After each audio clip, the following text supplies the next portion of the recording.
최근 미국 언론에서 한국 관련 보도가 부쩍 늘어난 것을 눈치채신 분들이 있을 겁니다. 표면적으로는 민주주의의 시험대, 경제 위기, 출산율 쇼크, 언론 자유의 경계선 같은 제목들이 등장하지만 문제는 그 보도들이 이상할 만큼 같은 방향을 가리키고 있다는 점입니다. 기사마다 표현은 다르지만 모두 하나의 메시지를 던지고 있습니다. 지금 한국이 이상하다. 그리고 묘하게도 그 모든 보도에서 가장 핵심적인 무언가가 빠져 있습니다. 바로 현장감과 시민의 목소리가 빠져 있다는 것입니다. 그리고 무엇보다 진짜로 그 안에서 무슨 일이 벌어지고 있는지는 아무도 말하지 않습니다. 누군가는 말합니다. 지금 한국에 대해 너무 이상화된 이미지가 퍼지고 있다고. 다른 누군가는 말합니다. 지금 한국에 대해 누군가 불편한 진실을 덮고 있다고. 이 두 가지 전혀 다른 흐름이 지금 세계의 보도 공간에서 동시에 존재하고 있습니다. 도대체 미국에서는 한국에 대해 어떤 이야기가 오고 가고 있을까요? 여러분의 좋아요 버튼으로 비디오를 재생하겠습니다. 바로 지금 오늘의 사연 시작하겠습니다. 저는 사라 윈터입니다. MBC 뉴스 국제부 소속 기자로 지난 15년간 뉴욕 본사에서 동아시아 정치 및 사회 이슈를 담당해 왔습니다. 전공은 정치학과 국제 커뮤니케이션, 주로 민주주의와 언론의 역할에 관한 심층 보도를 다뤄왔고, 미국 내 시청자들에게 아시아의 정치 구조와 현실을 해석해주는 역할을 맡고 있었습니다. 솔직히 말해 저와 제 주변 대부분의 동료들은 한국 사회에 대해 어느 정도 확고한 인식을 갖고 있었습니다. 자유민주주의 체제를 채택하고 있지만 사회 내부는 경직되어 있고 외부에 보여지는 이미지와 내부의 실제는 상당히 다르다는 견해였죠. 특히나 청년 실업, 자살률, 경쟁 중심의 교육 시스템, 노인 빈곤 등의 지표들은 우리가 보도에 활용하기에 명확한 문제의 증거로 보였고, 그것은 곧 한국이라는 나라의 본질을 설명하는 핵심이라고 믿었습니다. 이러한 배경 속에서 어느 날 편집국장인 조지 맥켄지가 저를 불렀습니다. 그의 말은 간단했습니다. 요즘 한국을 지나치게 긍정적으로 보도하는 매체들이 늘고 있어. 직접 가서 확인해. 지금 한국은 겉으로 보이는 것과 전혀 달라. 내가 직접 보고 느낀 걸 그대로 가져와. 그때 한국은 혼란스러운 정세 한복판에 서 있었습니다. 윤석열 대통령의 비상계엄령 논란, 실패한 탄핵 시도, 언론 통제를 둘러싼 논쟁, 그리고 급격한 경제 불안정. 공식 통계상 경제 성장률은 겨우 1.6%대에 머물렀고 출산율은 세계 최저 수준인 0.7명대까지 떨어졌습니다. 빈부격차는 심화되고 있었고 자살률은 OECD 국가 중 최상위권이라는 보도가 이어졌습니다. 여기에 트럼프 전 대통령의 복귀와 함께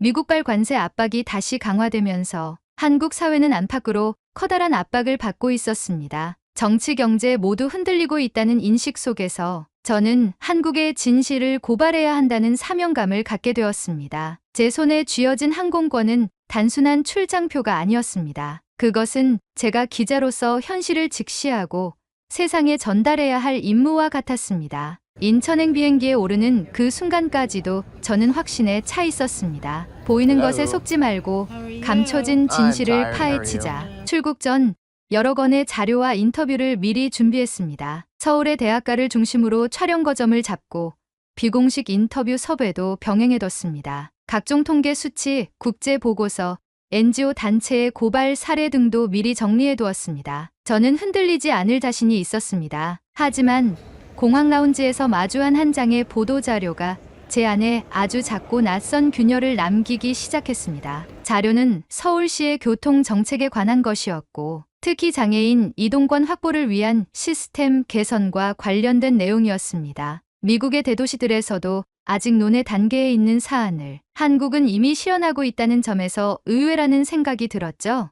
물론 실제와는 다를 거지라며 넘기긴 했지만 그 문장을 읽는 순간 잠시 멈칫했던 것도 사실입니다. 비행기 창밖으로 서울의 불빛이 보이기 시작했을 때 마음 한편이 묘하게 이질감을 느끼기 시작했습니다. 분명 그 불빛은 화려했고 거대한 도시의 에너지를 품고 있었지만 어딘가 모르게 제가 그동안 그려왔던 암울한 한국과는 어울리지 않는 풍경이었습니다. 하지만 저는 스스로에게 다시 되뇌었습니다. 겉으로 보이는 것에 속지 마. 진짜는 도시의 가장자리, 통계와 사람들의 말 속에 숨겨져 있어. 공항에 도착한 시각은 새벽 3시. 차가운 공기와 어둠 속에서도 공항은 정돈되어 있었고 입국 심사 과정은 효율적이었으며 안내원들은 무척 친절했습니다. 공항철도 플랫폼에서는 첫 차를 기다리는 시민들이 조용히 줄을 서 있었고 누구 하나 큰 소리를 내는 사람도 없었습니다. 순간적으로 이곳이 수많은 위기와 갈등 속에 있는 도시가 맞는지 잠시 의문이 들 정도였습니다. 호텔로 가는 길, 기사와의 짧은 대화에서 그는 이런 말을 했습니다. 요즘 뉴스 보면 나라가 큰일 난 줄 아시겠지만 살아보면 그렇게까지는 아니에요. 그냥 원래 정치라는 게 시끄러운 거죠. 그의 말에 제가 준비해온 질문지들이 갑자기 초라하게 느껴졌습니다. 그렇지만 저는 그 순간에도 제 마음을 단단히 붙잡았습니다. 저 말도 결국 체념이거나 자조일 거야. 현실에 순응해버린 목소리는 진실을 가리기도 하지. 저는 제 사명을 잊지 않았습니다. 한국 사회가 어떤 갈등을 겪고 있고 어떤 불균형과 위기를 안고 있는지 그것을 똑바로 목격하고 필요한 만큼 날카롭게 보도하겠다고 다짐했습니다. 하지만 제가 몰랐던 것은 이 도시가 단순히 문제와 비판만으로 설명될 수 없는 곳이라는 사실이었습니다. 그리고 그 낯선 진실 앞에서 제 모든 확신이 서서히 흔들리기 시작할 것이라는 예감도 아직은 하지 못하고 있었습니다. 서울에 도착한 첫날부터 예상과 다른 장면들이 눈에 들어오기 시작했습니다. 가장 먼저 느낀 건 도시의 질서였습니다. 이른 아침부터 분주하게 움직이는 시민들, 혼잡하지 않게 운영되는 대중교통, 혼자서도 어렵지 않게 이동할 수 있도록 구성된 안내 시스템. 제가 상상했던 복잡하고 감정적으로 억눌린 사회의 모습은 쉽게 찾아볼 수 없었습니다. 서울시청 광장에서는 한 시민이 피켓을 들고 조용히 1인 시위를 하고 있었습니다. 저는 즉각적으로 경찰의 개입이나 통제가 있을 것이라 생각했지만 경찰은 그를 방해하지 않고 오히려 멀찌감치해서 흐름을 정리하고 있을 뿐이었습니다. 시민은 조용히 자신의 주장을 펼쳤고 지나가는 사람들 역시 그를 존중하며 바라보고 있었습니다. 미국에서조차 보기 어려운 공적 질서의 조화에 저는 당황했습니다. 그날 오후 저는 강남역 인근의 여성 안심 귀가 서비스 현장을 취재하기 위해 이동했습니다. 이 프로그램은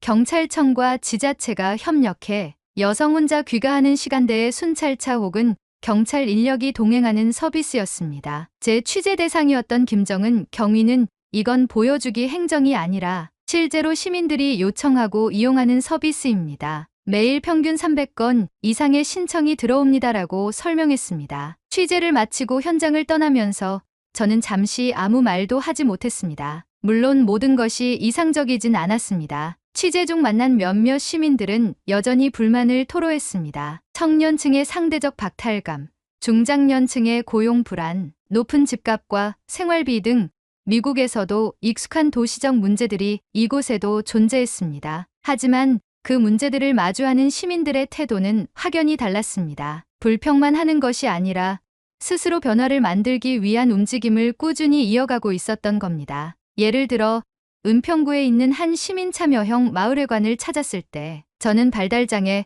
아동들의 음악 수업을 직접 목격했습니다. 교사도 학부모도 학생도 너무도 자연스럽게 그 공간을 공유하고 있었고 음악을 통해 자신의 감정을 표현하는 아이들의 모습은 그 자체로 하나의 문화였습니다. 이게 바로 공동체조라는 담당 사회복지사의 말에 저는 한동안 말을 잇지 못했습니다. 또한 지하철역마다 설치된 점자 블록, 엘리베이터, 시각장애인을 위한 음성 안내 시스템 등은 단순한 배려가 아닌 기본처럼 느껴졌습니다. 더 놀라웠던 건 그런 설비를 자연스럽게 사용하는 장애인들의 모습이었고 그들을 무심하게 두는 시민들의 태도였습니다. 도와주는 느낌이 아니라 함께 살아가는 감각이 곳곳에서 느껴졌습니다. 이쯤 되자 제 머릿속은 점점 혼란스러워지기 시작했습니다. 제가 알고 있던 한국은 분명히 성장 뒤에 가려진 불균형과 갈등의 나라였습니다. 하지만 눈앞에 펼쳐지는 풍경은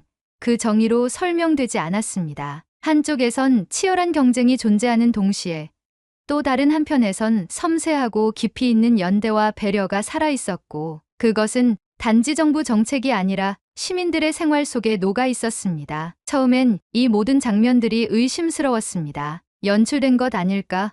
외국 기자를 위한 임시 조치일지도 몰라. 하지만 시간이 지날수록 그 생각은 점점 설득력을 잃어갔습니다. 이러한 시스템이 하루아침에 꾸며낼 수 있는 수준이 아니었고 시민들의 행동도 너무 자연스러웠기 때문입니다. 예상치 못한 감정이 제 안에서 자라났습니다. 혹시 지금까지 내가 틀렸던 걸까? 이 질문이 처음으로 머릿속을 차지하기 시작했습니다. 취재 초반엔 거리를 두고 현장을 바라봤던 제 태도도 점점 바뀌었습니다. 저는 점차 더 많은 시민들과 대화를 나누게 되었고 그들의 진심 어린 말들에서 이 사회가 가진 저력을 발견했습니다. 일부 취약점이나 위기에도 불구하고 한국은 그것을 외면하거나 숨기려 하지 않았습니다. 오히려 드러내고 끊임없이 조정하고 개선해 나가려는 움직임이 활발했습니다. 서울 중구의 한 고등학교에서는 교내에서 학생들이 직접 운영하는 생활복 개선위원회라는 자치기구를 운영하고 있었습니다. 무더운 여름에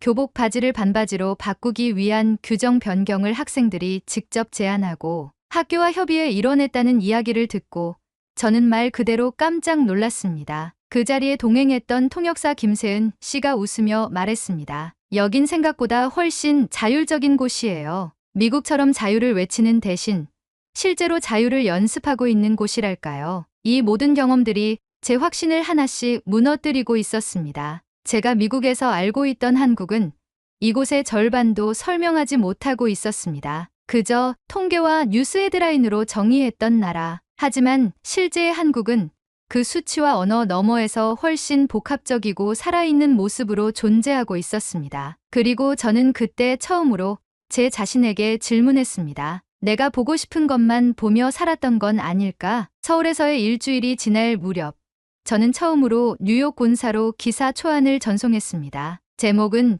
기교적 중립적으로 작성했습니다. 서울에서 만난 시민들의 일상, 예측을 벗어난 풍경이라는 타이틀 아래 제가 직접 본 사회적 배려의 현장, 시민 참여, 질서 있는 공공의식, 자율성과 연대의 조화를 중심으로 내용을 구성했습니다. 답변은 예상보다 빨랐고 그 내용은 제가 예상했던 것보다 훨씬 날카로웠습니다. 사라, 이건 우리가 기대했던 리포트가 아니야. 한국의 경제 침체, 노인 빈곤, 언론 검열 논란, 이런 키워드들이 빠졌잖아. 너 지금 한국에 물든 거 아니야? 편집국장 조지 맥켄지의 메일에는 명확한 지시사항이 첨부되어 있었습니다. 한국의 민주주의가 실제로는 얼마나 불완전한지, 시민들이 느끼는 불안과 갈등, 언론의 한계 등을 중점적으로 재취재할 것. 그리고 문장 마지막에 그는 이렇게 덧붙였습니다. 진실은 눈으로 보는 것이 아니라 의심에서부터 시작되는 거야. 감정에 휘둘리지 마. 그 문장을 읽는 순간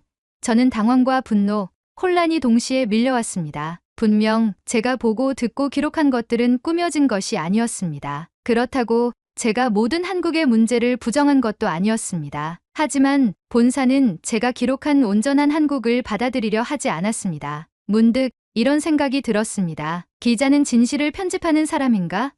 아니면 진실을 그대로 드러내는 사람인가? 그 질문에 대한 해답을 찾기 위해 저는 한국 방송사의 기자들과 직접 대화를 나눠보기로 했습니다. KBS 보도본부에서 일하는 윤지영 기자와의 만남이 그 시작이었습니다. 그녀는 우린 여전히 제약도 있고 싸워야 할 것도 많아요. 하지만 적어도 우리가 지켜야 할 가치가 무엇인지에 대해선 흔들리지 않아요. 우리는 검열이 없는 나라가 아니라 검열에 맞서려는 기자들이 있는 나라에 살고 있습니다. 라고 말했습니다. 그 말이 저에게 깊게 남았습니다. 기자는 자유로운 환경에서만 진실을 말할 수 있는 존재가 아니라 자유롭지 않더라도 진실을 지키기 위해 싸우는 사람이어야 한다는 메시지였습니다. 또 다른 방송사인 JTBC의 보도국을 찾았을 때 고현우 기자는 최근 진행했던 탐사보도 사례를 공유하며 말했습니다. 우리도 때론 압박을 받습니다. 하지만 한국 사회는 한 번 입을 연 시민이 점점 많아지는 방향으로 가고 있어요.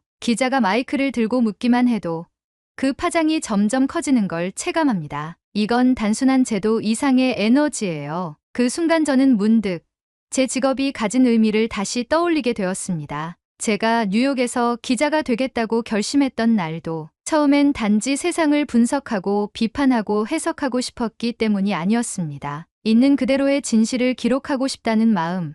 그것이 제 처음이자 유일한 출발점이었습니다. 돌아오는 길, 저는 마포의 한 작은 서점에 들렀습니다. 거기서 우연히 한 초등학생의 독서 토론회가 진행되고 있었습니다. 아이들의 주제는 공정한 사회란 무엇인가였고 8살에서 11살 사이의 아이들이 차례로 손을 들고 자신이 생각하는 사회의 모습을 이야기하고 있었습니다. 저는 누군가 울고 있을 때 다른 사람이 아무 말 없이 옆에 앉아주는 게 공정한 사회라고 생각해요. 그 말에 저는 갑자기 울컥했습니다. 아무것도 미사역으로 꾸며지지 않은 진심 어린 표현이 제 가슴을 흔들었습니다. 복잡한 정치, 경제, 외교를 이야기하지 않아도 이 사회의 방향과 가치가 어디로 향하고 있는지를 그 아이가 말해주고 있었던 겁니다. 그날 밤 저는 호텔 방에 돌아와 침대에 누운 채 한참을 생각했습니다. 그리고 다시 한번 본사로 메일을 작성했습니다. 제가 목격한 것은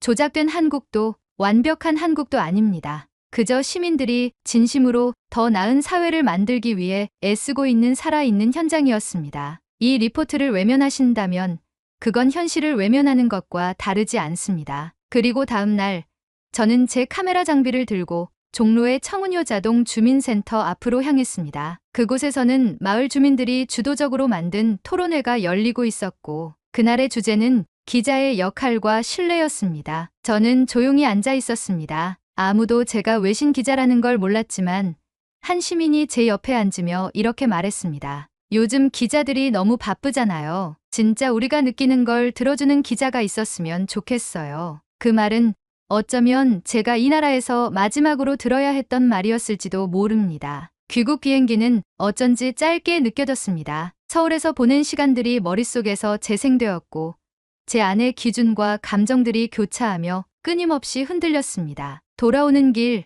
저는 생각했습니다. 나는 지금까지 무엇을 기자라 믿으며 살아왔을까? JFK 공항에 도착하자마자 MBC 본사에서는 긴급 편성된 생방송 뉴스 인터뷰 일정이 잡혀 있었습니다. 제작진은 저에게 미리 각본처럼 정리된 질문 리스트를 전달해주며 가능한 선에서만 답하라는 당부를 잊지 않았습니다. 질문은 예상한 범주 안에 있었습니다. 한국의 언론 자유는 실질적으로 보장되고 있다고 보십니까? 빈부격차와 출산율 문제를 접한 현장 분위기는 어땠습니까? 한국 사회가 겉으로 보이는 모습과 내부는 어떤 차이가 있었나요? 저는 원고를 한 장도 쓰지 않았습니다. 카메라 앞에서 말할 수 있는 시간이 그리 길지 않을 것이라는 예감이 있었고 오히려 단 한 문장이라도 온전히 제 목소리로 말하고 싶었습니다. 녹화용 마이크가 달린 옷깃을 여미고 진행자가 인사 멘트를 던지는 그 몇 초 동안 제 머릿속은 이상하리만치 차분했습니다. 그리고 드디어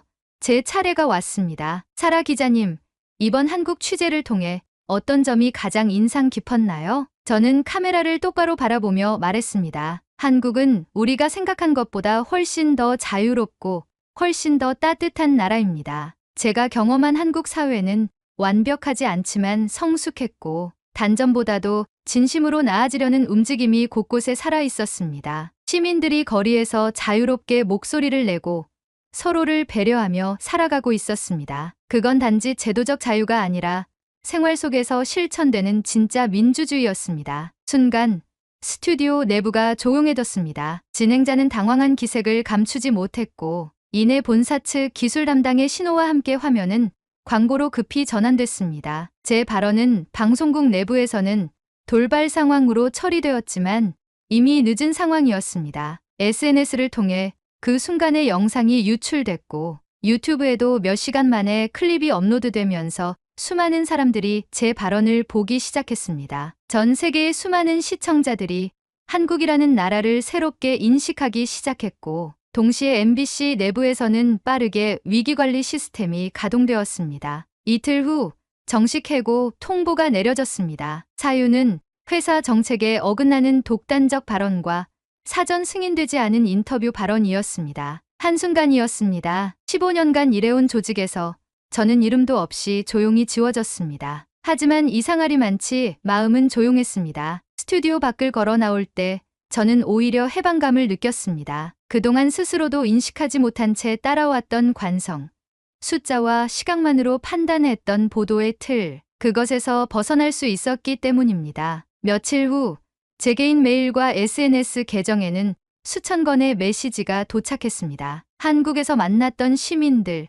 기자들, 서울의 대학생들, 그리고 미국, 유럽, 아시아 곳곳에서 보도를 본 시청자들이 전한 메시지였습니다. 그 중엔 이런 문장도 있었습니다. 당신은 기자가 아니라 진실의 증인이었습니다. 고맙습니다. 당신이 보여준 한국. 저도 언젠가 꼭 가보고 싶습니다. 언론은 진실을 말하는 공간이어야 합니다. 당신이 그걸 증명했어요. 그 후 저는 결심했습니다. 독립 저널리스트로 살아가겠다고. 소속이 없어도 카메라와 기록을 통해 세상을 보여줄 수 있다면 그걸로 충분하다고 생각했습니다. 지금은 소규모 독립 미디어 프로젝트를 통해 여러 나라를 돌며 취재를 이어가고 있습니다. 지금도 제 책상 위에는 서울의 한 초등학생이 제게 건넨 손그림이 놓여 있습니다. 짙은 분홍색 색연필로 그려진 한국의 집, 사람들, 한글 간판들 사이에 작은 글씨로 이렇게 쓰여 있습니다. 진실을 외면하지 마세요. 그것이 당신이 기자인 이유예요. 그 글을 볼 때마다 저는 다시 카메라를 들 준비를 합니다. 그저 사실만을 나열하는 것이 아닌 진짜 진실을 보는 눈을 갖고 싶어서요. 그리고 그 진실은 늘 숫자나 통계, 뉴스 헤드라인의 틈새가 아닌 사람들의 눈빛과 일상 속에 숨겨져 있다는 걸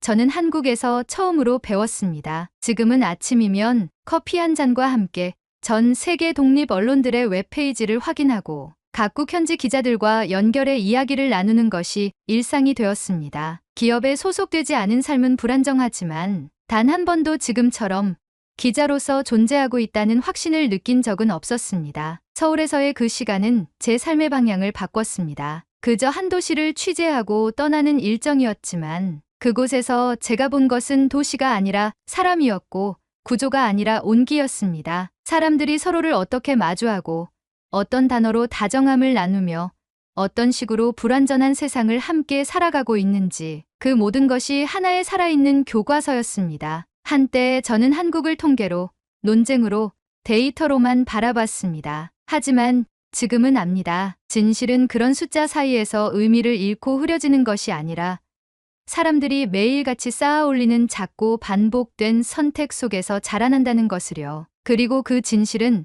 보도자료에도 대변인의 발언에도 분석 보고서에도 없었습니다. 그건 서울의 골목에서, 지하철 안에서, 벤치에 앉아 있던 노인의 말투에서, 어린 아이의 눈빛 속에서 조용히 흘러나오고 있었습니다. 어쩌면 기자로서 제가 해야 할 일은 그런 흐름을 붙잡아 단어로 옮기는 일일지 모릅니다. 거창한 분석보다 조용한 기록이 더 오래 남는다는 걸 저는 한국에서 배웠습니다. 그 배움이 저를 움직였고 지금의 저를 만들었습니다. 어떤 사람은 제게 이렇게 묻습니다. 당신은 결국 한국을 좋게만 본 거 아닙니까? 저는 그럴 때마다 조용히 대답합니다. 아니요. 저는 한국에서 진실을 봤습니다. 그리고 그 진실은 완벽해서가 아니라 더 나아지려는 사람들 덕분에 의미 있는 것이었습니다. 언젠가 다시 서울을 찾는 날이 온다면 이번엔 기자로가 아닌 사람으로서 걷고 싶습니다. 그 골목들을 다시 지나며 그때의 숨결을 다시 한번 느껴보고 싶습니다. 그곳은 제게 있어 진실의 순간을 안겨준 유일한 도시니까요. 그리고 저는 앞으로도 어떤 도시에서든 그 진실을 향해 걷겠습니다. 제 이름은 사라 윈터 기자입니다. 오늘의 사연은 여기까지입니다. 오늘 사연에 대한 여러분의 생각을 댓글로 남겨 감동 비디오의 마지막을 장식해주세요. 그리고 오늘의 비디오가 공감이 되신다면 구독, 좋아요 한 번씩 부탁드리겠습니다. 여러분의 댓글 하나하나가 영상을 제작하는데 큰 힘이 됩니다. 다음엔 더 흥미로운 사연으로 여러분을 찾아뵙겠습니다. 시청해주셔서 감사합니다. 전 세계에서 요지부동의 판매량 1위를 기록하는 물건이 있습니다. 그것은 바로 코카콜라. 코카콜라는 그야말로 상징이었습니다. 세계 어디를 가도 붉은 캔 하나면 통했죠. 음료 시장의 제왕이라는 수식어는 과장이 아니었고 어느 브랜드도 그 자리를 위협할 수는 없어 보였습니다. 하지만 최근 글로벌 시장에서 아주 이상한 일이 벌어졌습니다. 어느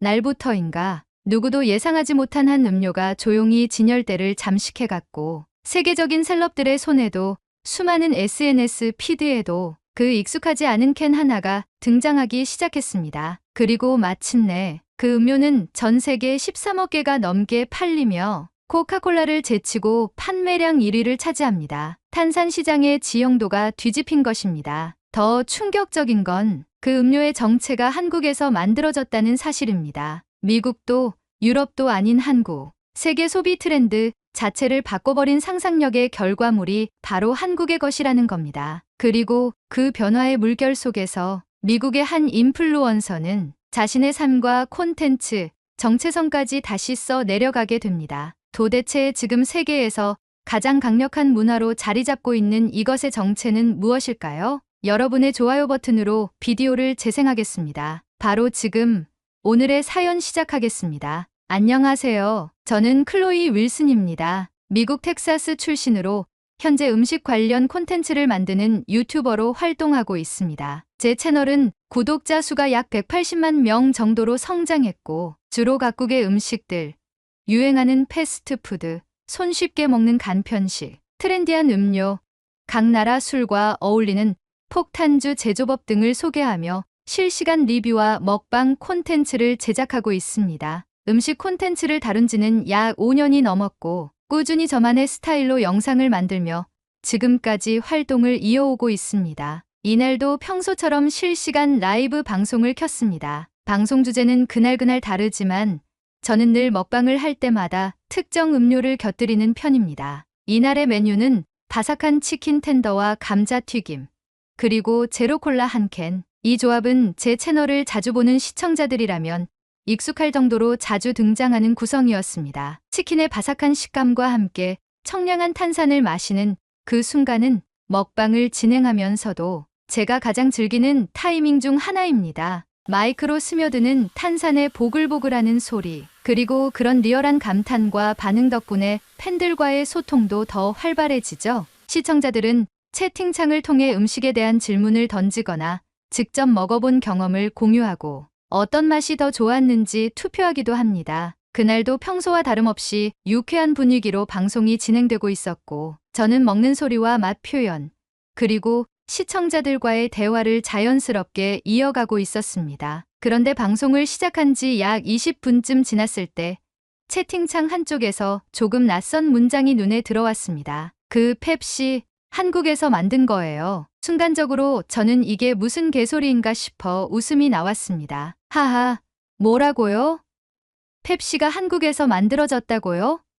미국 브랜드잖아요. 시청자들과 농담을 주고받으며 가볍게 넘기려 했습니다. 펩시는 저에게 있어 미국을 대표하는 브랜드 중 하나였고 어릴 적부터 자연스럽게 접해온 음료이기도 했습니다. 유명 연예인들의 광고, 스포츠 경기장의 후원사 이미지, 미국 슈퍼볼 중계 광고까지 그 모든 장면 속에서 펩시는 항상 미국적 아이콘으로 자리하고 있었습니다. 하지만 그 댓글을 놓칠 수 없었던 이유는 그 뒤로 비슷한 내용의 채팅이 연달아 올라오기 시작했기 때문입니다. 진짜예요.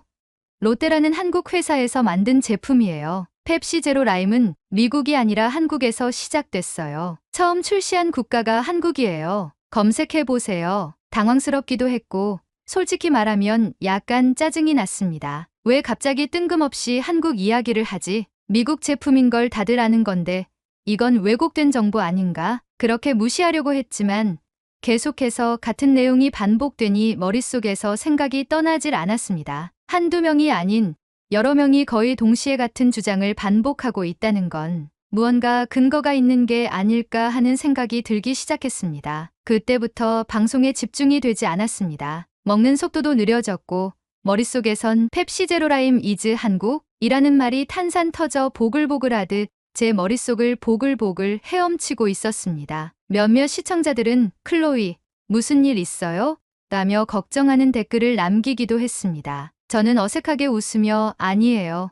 그냥 잠깐 생각이 많았어요 라고 답했지만 이미 제 머릿속은 복잡해져 있었습니다. 방송은 어영부영 이어졌지만 분위기는 점점 묘해졌습니다. 저 자신도 말수가 줄고 집중이 흐려지니 시청자들의 반응도 미묘하게 달라졌죠. 결국 시청자들은 멘탈 나간 제 모습을 보고 방송을 떠나기 시작했고 저는 그날 방송은 명확한 마무리 멘트도 없이 방송을 종료했습니다. 정확히 어떤 말을 하고 종료 버튼을 눌렀는지도 기억나지 않을 정도로 저는 이미 다른 생각에 빠져 있었습니다. 조명이 꺼지고 화면이 어두워졌을 때 저는 그대로 의자에 앉아 멍하니 있었습니다. 방송을 했다는 실감도 들지 않았고 갑자기 어딘가 허탈한 기분이 밀려왔습니다. 그리고 결국 저는 노트북을 열고 펩시 제로 라임이라는 단어를 검색창에 입력했습니다. 펩시 제로 라임 롯데 개발, 펩시 라임맛 한국 최초 출시. 검색 결과는 충격적이었습니다. 정말로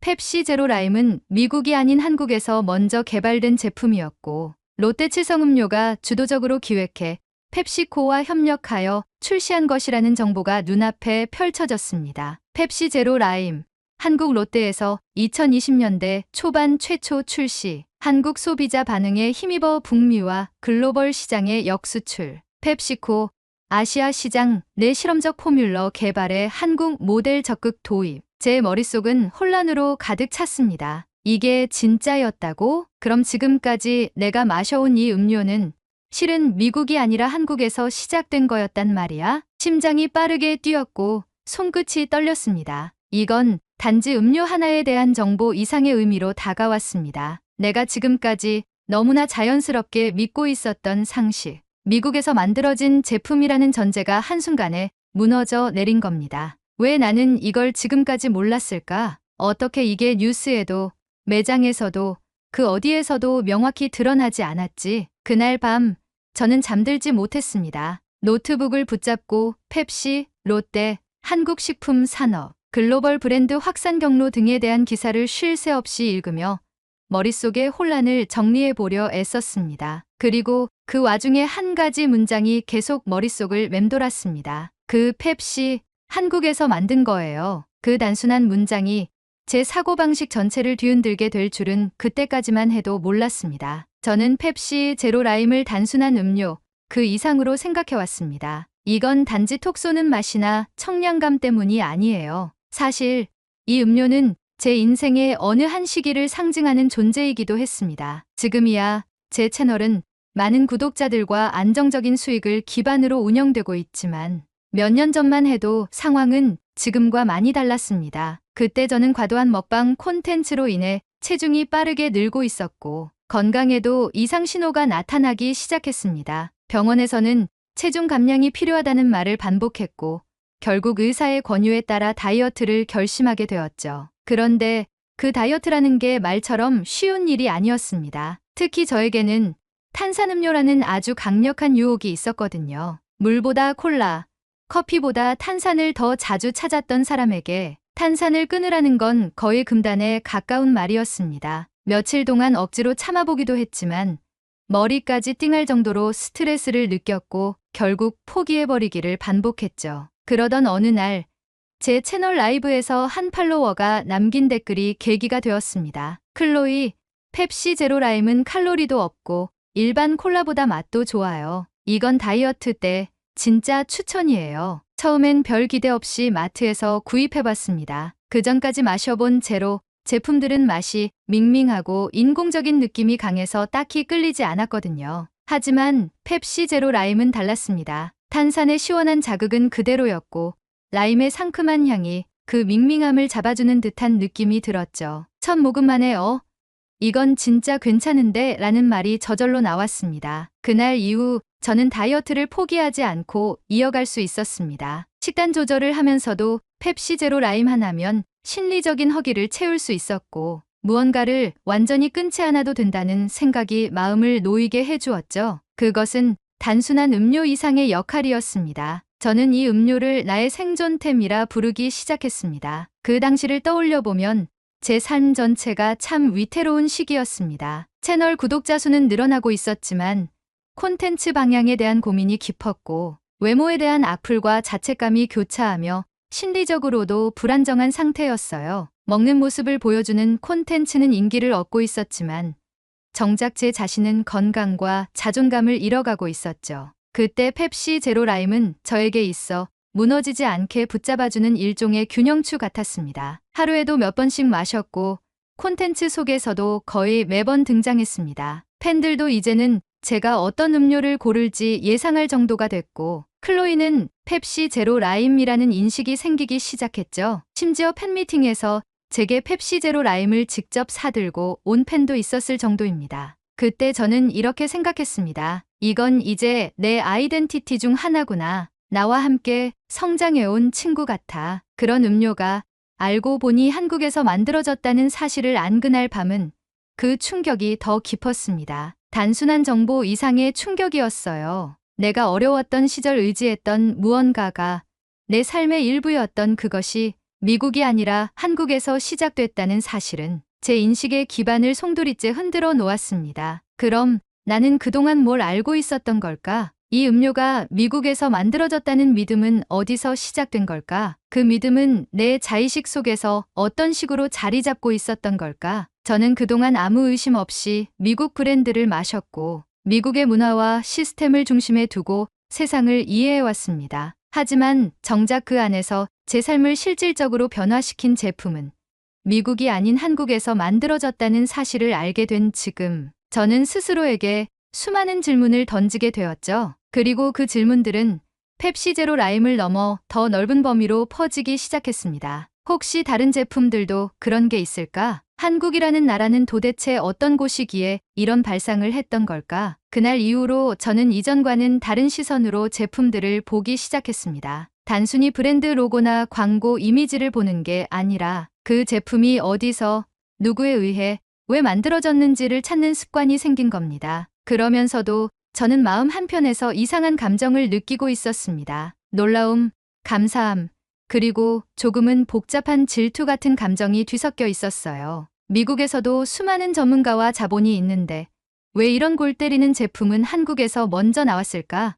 왜 미국에서는 이런 아이디어가 통하지 않았던 걸까? 그 질문에 대한 답을 찾기 위해 저는 또다시 검색을 시작했습니다. 그리고 그 과정에서 저는 한국이 단순한 소비 시장이 아니라 글로벌 음식 문화를 실험하고 만들어내는 고지라는 걸 깨닫게 되었죠. 이제는 그 시작이 단 한 캔의 음료에서 비롯되었다는 것이 그저 놀라울 뿐입니다. 제가 살을 빼고 자존감을 회복하고 채널을 키워오며 함께해온 그 작은 캔 하나가 실은 제 세계관까지도 바꿔놓은 출발점이 될 줄은 상상도 못했습니다. 펩시 제로 라임의 진실을 알게 된 후 제 안에서 어떤 감정이 스멀스멀 올라오기 시작했습니다. 그건 단순한 충격이나 놀람을 넘어서 묘하게 질투 섞인 감탄이었어요. 이거 진짜 한국에서 만든 거야? 진심, 미국보다 감각이 앞선 거 아니야? 그 순간부터 저는 한국이 만든 글로벌 제품이라는 키워드에 완전히 빠져들었습니다. 도저히 그냥 넘어갈 수 없었거든요. 저처럼 미국 제품이라 믿고 즐겨온 것들이 실은 한국에서 시작됐다는 거면 혹시 또 뭐가 있을까? 이건 콘텐츠용 도사가 아니라 거의 저만의 세계관 정리였어요. 그래서 노트북을 열고 본격적으로 검색을 시작했습니다. 첫 번째 검색 결과는 버거킹 콰트로 치즈 와퍼. 제가 너무 좋아하는 메뉴 중 하나예요. 진한 치즈 4가지가 한 번에 입안 가득 퍼지며 고기와의 조화가 끝내주는 버거죠. 그런데 놀랍게도 이 메뉴가 한국 버거킹에서 처음 기획되고 출시된 메뉴라는 정보를 발견했어요. 한국 버거킹이 치즈 중심의 풍미 과잉 버거를 처음 선보였고 소셜미디어 반응이 폭발적으로 나타나자 전 세계 매장으로 확대됐다고 하더라고요. 이건 좀 얄밉도록 잘 만든 케이스네요. 그 다음은 베스킨라빈스의 아이스크림 케이크. 미국에서는 주로 스쿱 아이스크림이 주력이고 케이크는 보조 이미지였어요. 하지만 한국에서는 이 아이스크림 케이크가 정식 주력 제품군이래요. 그 디자인 퀄리티와 시즌별 테마가 너무 정교해서 미국 본사에서도 깜짝 놀랐다고 하더라고요. 그래서 한국의 디자인 모델을 수입해 미국과 일본 등지에 수출하게 됐다는 거죠. 잠깐, 이 정도면 한국 베라가 미국 본사보다 상위 기획부 아닌가요? 여기서 끝이 아닙니다. 프링글스 버터 카라멜 맛. 제가 처음 먹었을 때 솔직히 하고 잠깐 멈칫했거든요. 감자칩에 캐러멜? 진심.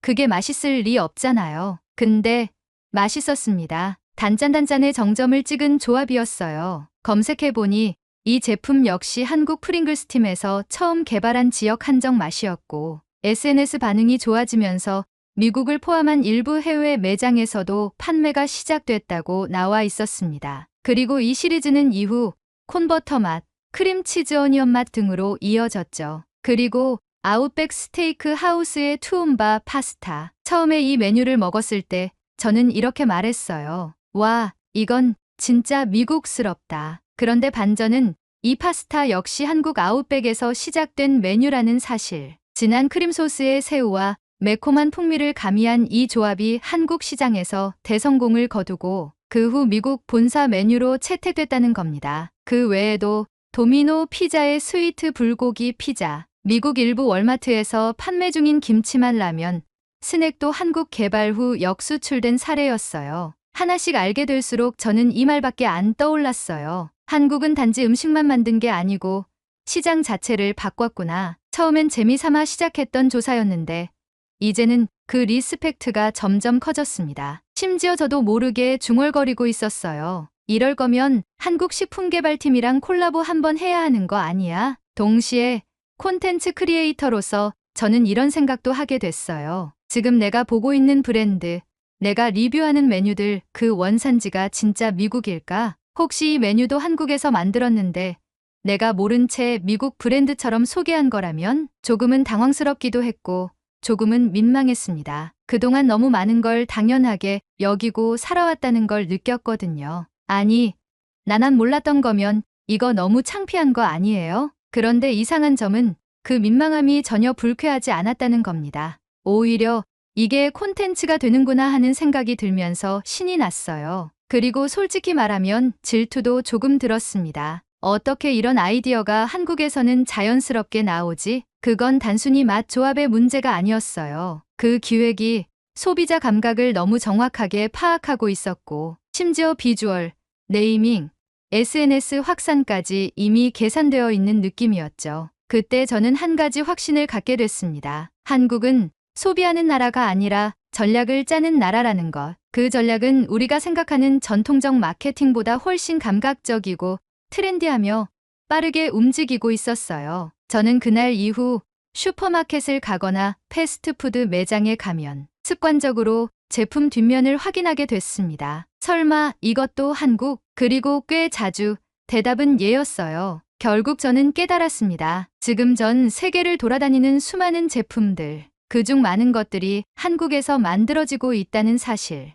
그리고 그것이 단지 좋은 제품을 넘어 문화적 기획이라는 점에서 얼마나 놀라운 일인지를요. 그 시작이 한 캔의 펩시 제로 라임이었다는 건 이제 제 인생에서 가장 상징적인 순간 중 하나로 남게 되었어요. 펩시 제로 라임 하나에서 시작된 의심은 어느새 저의 전 세계관을 재구성해버렸습니다. 그동안 저는 미국 중심의 시각으로 콘텐츠를 만들었고 글로벌 브랜드들은 당연히 미국에서 시작되었다고 믿고 있었어요. 하지만 그 믿음은 단 한 번의 검색, 그리고 연이은 확인과 조사로 무너졌고 이제 저는 새로운 사실 앞에 서게 되었습니다. 한국은 음식과 브랜드를 만들어내는 기획의 나라였고 그 영향력은 이미 조용히 전 세계를 덮고 있었던 겁니다. 그 사실을 알고 난 뒤 저에게는 하나의 결심이 생겼습니다. 나도 이걸 알려야겠다. 지금껏 제가 받은 놀라움, 감탄, 심지어 질투까지 이 모든 걸 콘텐츠로 풀어보자. 그 결심은 생각보다 빠르게 실행에 옮겨졌습니다. 저는 기존의 먹방 콘텐츠 흐름을 조금씩 바꾸기 시작했어요.